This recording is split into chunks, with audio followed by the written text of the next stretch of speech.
My name is Vera Richardson.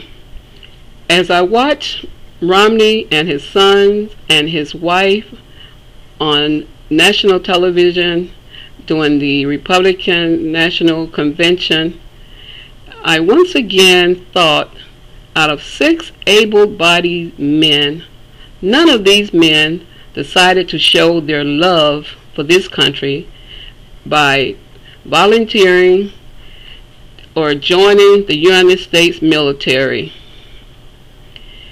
It appears to me that Romney and his sons love their Mormon faith and making a lot of money more than they love this country.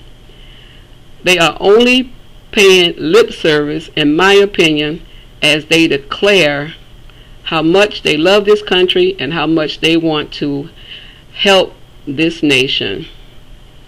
On the other hand, Prince William, who will someday be King William, is actively serving as a rescue pilot for his nation and his nation's military. His brother Harry is also in the military and was actually stationed for a short period of time in Afghanistan. My only son joined the Marines after graduating from high school. He made the decision on his own and served for 4 years as a military police officer and is currently working as a police officer. And while working in that position, he attended college and graduated with a BS degree.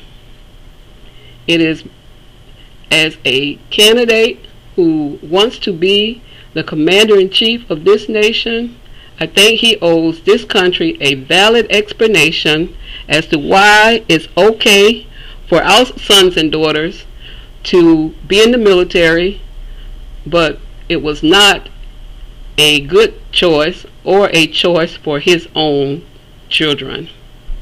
Thanks.